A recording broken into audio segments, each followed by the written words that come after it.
नमस्कार दोस्तों, NG news Haryana में आपका स्वागत है। आज हमारी टीम नरवाना के हुड्डा ग्राउंड संदीप मोर दबलैंड से है, जो उसके ऑफिस में है। यहाँ पर संयुक्त किसान मोर्चा की लीगल टीम के एक सदस्य है अमित सांगवान जी, जो चरखी दादरी से हैं, जिन्होंने किसान आंदोलन के अंदर जो केस हुए हैं उन केसों की पूरी पैरवी करी है और उनको गहराई से देखा है, उनके साथ खड़े हैं और पूरा सहयोग किया किसान आंदोलन में। कल आपको पता है पूरा जो संयुक्त किसान मोर्चा था, जो भी टीम थी, उन्होंने किसान मोर्चा की एक नई पार्टी का ऐलान किया गया है। और अब जैसे ही पंजाब में चुनाव आने वाले हैं, उसको देखते हुए वहाँ पर हर जगह पर हर सीट पर चुनाव लड़ने की तैयारी संयुक्त किसान मोर्चा की तरफ से जो नई पार्टी बनाई है तैयारी कर ली गई है। अमित सांगवान जी हमारे साथ लीगल टीम के जो सदस्य हैं, इनसे बात करेंगे इसी विषय के लेकर, जो पार्टी बनाई है क्या कुछ मेन मकसद रहेगा, और भी कुछ पॉइंट है उनसे भी बात करेंगे उन पॉइंट को लेकर। सर नमस्कार, सबसे पहले स्वागत है हमारे चैनल जी, पर। बहुत बहुत धन्यवाद आपका। सर अमित जी, सबसे पहले तो आपका धन्यवाद करते हैं। जैसे किसान आंदोलन हुआ है और किसान आंदोलन में किस प्रकार की घटनाएं भी हुई है, केस भी हुई है, बहुत ज़्यादा केस। और मैंने सुना है कि हरियाणा से जैसे आप 2 सदस्य लिए गए थे लीगल टीम के लिए, और उसमें आप जैसे डीयू से आप एलएलबी कर कंप्लीट करके उसके बाद संयुक्त किसान मोर्चा की एक लीगल टीम के साथ जुड़े, और उसके बाद आपने जो काम किया, जो केस थे उनको हैंडल कर रहे हैं और साथ में उनकी पैरवी कर रहे हैं। मतलब पूरा प्रोसेस आप काम कर रहे हैं, किसान आंदोलन के साथ खड़े थे। और जैसे जो जीत का श्रेय आप जैसे लोगों को भी जाता है, क्योंकि आपने भी उन लोगों के साथ कंधे से कंधा मिलाकर काम किया।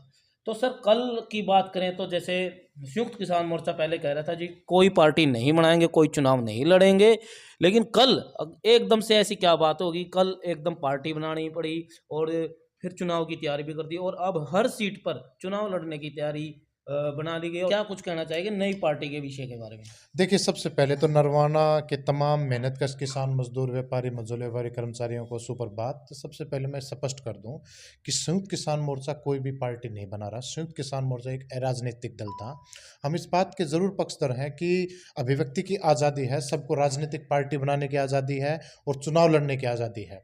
लेकिन इससे भिन्न संयुक्त किसान मोर्चे ने पार्टी ना तो बनाई है, ना किसी राजनीतिक पार्टी का समर्थन कर रही है। जो पार्टी बनाई है वो सबसे पहले मैं आपको बताऊं, जोगिंदर सिंह उगरा जी ने नहीं, वो बलबीर सिंह राजेवाल के नेतृत्व में वो पार्टी बन रही है। अच्छा जी। जोगिंदर सिंह उगरा और दलजीत सिंह डल्लेवाल जी बहुत बड़े 2 किसान नेता हैं, जिन्होंने अपने आप को इस मोर्चे से और इस पार्टी से अलग कर लिया है, और बहुत पहले अलग कर लिया है। जो पंजाब की 32 जत्थेबंदियां थी, उनमें से 22 जत्थेबंदियों ने मिलकर संयुक्त समाज मोर्चा बनाने का काम किया है, जो कि एक राजनीतिक दल होगा। हमारी कल एक प्रेस रिपोर्ट ही आई थी, जिसमें साफ तौर पर हमने प्रेस जारी की थी, जिसमें से जो हमारी 9 मेंबरी कमेटी थी, उनमें से एक राजेवाल जी को छोड़ दिया जाए तो बाकी जो 8 हमारे नेता थे, उन्होंने स्पष्ट तौर पे बयान जारी कर दिया है कि संयुक्त समाज मोर्चे का, या इससे पहले गुरनाम जी की जो पार्टी थी संयुक्त संघर्ष पार्टी, एसएसपी या एसएसएम का, एसकेएम संयुक्त किसान मोर्चे के साथ कोई संबंध नहीं है। ना तो एसकेएम इन पार्टियों का या किसी और पार्टियों का किसी भी तरह का कोई समर्थन कर रहा है या उस समर्थन में है।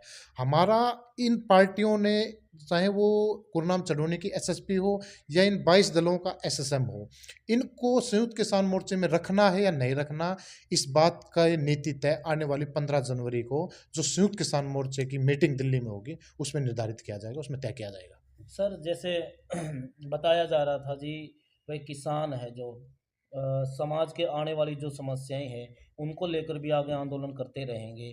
लेकिन जैसे कुछ लोगों ने कहा कि अगर राजनीतिक रूप में आ जाते हैं तो इन विषयों को अच्छे तरीके से उठाया जा सकता है। तो क्या लगता है भाई, किसान मोर्चा को पार्टी में आना चाहिए या नहीं आना चाहिए? देखिए, विषय ये है कि we are a pressure group. हम एक प्रेशर ग्रुप बनकर काम करना चाहते हैं। आमतौर पर ये जो मोर्चा था, ये किसान और मजदूरों के लिए मोर्चा बनाया गया था। मजदूर का संबंध भी किसान के साथ है और किसान का संबंध भी मजदूर के साथ है। अगर ये मोर्चा राजनीतिक में तब्दील होता है तो कहीं न कहीं किसान और मजदूरों के मुद्दे फीके पड़ जाएंगे, या उन मुद्दों को इतनी मजबूती के साथ नहीं रखा जाएगा। मैं कहूँ कि मेरे ख्याल से बहुत ही चंद दिनों के बाद, 5 दिन के बाद 2022 आने वाला है। आप मीडिया के साथियों ने ये दिखाया था कि 2019 में में कि बहुत हुआ किसानों पर अत्याचार। अब की बार मोदी सरकार 2014 में सरकार लेके आई, एमएसपी की गारंटी नहीं मिली। फिर 2019 में एक भ्रामकता फैलाई कि सरकार को 2022 में 8 साल हो जाएंगे और उन 8 साल के दौरान सरकार इस बात के लिए बाध्य है कि हम किसानों की आय दोगुनी करवा देंगे। तो अगर 5 दिन के बाद अगर आय दोगुनी नहीं हुई तो 15 जनवरी को इन्हीं बातों की समीक्षा होगी। सर इस ये बात होगी। अभी मैं बात करना चाहूँ, जैसे संयुक्त किसान मोर्चा है, अभी जैसे सरकार ने बिल वापसी तो कर ली है, अगर दोबारा किसी ना किसी रूप में बताया जा रहा है, कुछ जैसे सूत्रों के हवाले से खबर है, अगर किसी ना किसी दूसरा रूप देकर वो बिल दोबारा आ जाते हैं, अब किसानों के जो संयुक्त मोर्चा है उनमें कहीं ना कहीं आप कह रहे हैं भी पार्टी भी बन गई, बिखराव भी हो गया, फिर आगे कैसे किस प्रकार से लड़ाई लड़ी जाएगी? देखिए, आगामी योजना का फैसला 15 जनवरी को करेगा, लेकिन मैं स्पष्ट रूप से साफ बता दूं, क्योंकि मैं भी उस एक टीम का हिस्सा हूं, तो मैं बता सकता हूं कि अगर भविष्य में नरेंद्र मोदी सरकार इन कानूनों को वापसी लाने की बात कर रही है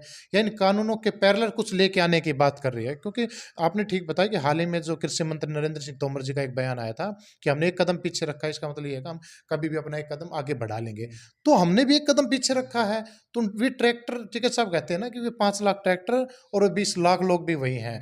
आपने कहा कि कुछ संगठन अलग हुए हैं, देखो फिल्ट्रेशन तो होगी पानी में, अभी फिल्टर तो बहुत सी चीजें होनी है, वो चीजें फिल्टर हो जाएंगी।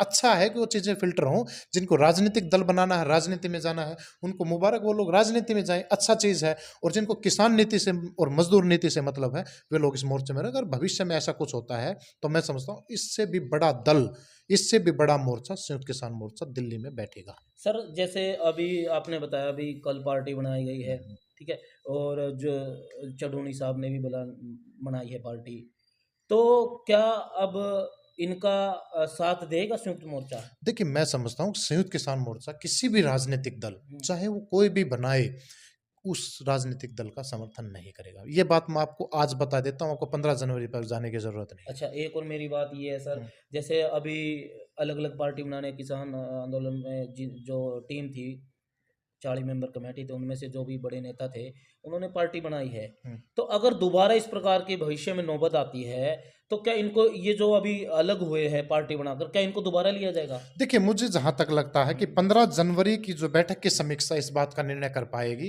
कि इन साथियों को दोबारा उस मोर्चे के साथ ऐड ऑन करना है या नहीं करना।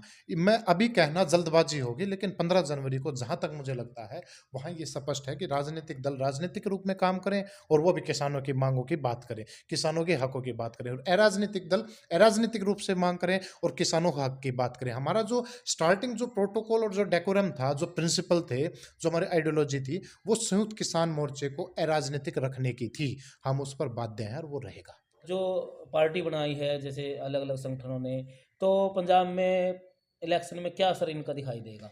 देखिए, पंजाब में जो असर दिखाई देगा वो स्पष्ट रूप से साफ रहेगा कि जिस पार्टी ने किसानों और मजदूरों के हकों की बात की है, पंजाब के लोग जो नशे के खिलाफ बात करेगा, जो रोजगार के लिए बात करेगा, जो बच्चे, पंजाब का युवा जो फॉरेन कंट्रीज में जाकर और दिहाड़ी करता है, उसी बच्चे को उसी प्रदेश में रोजगार मिले, अलग अलग फैक्ट्रियाँ आए, इन्वेस्टमेंट हो, एफडीआई के थ्रू हो, ऐसी किसी पार्टी को पंजाब को चुनना चाहिए जो किसानों, मजदूरों, मझोले व्यापारी, कर्मचारी और युवाओं और नशे के खिलाफ काम करे। ऐसी पार्टी को पंजाब के युवाओं को चुनना चाहिए, पंजाब को चुनना ठीक चाहिए। है सर, बहुत बहुत धन्यवाद।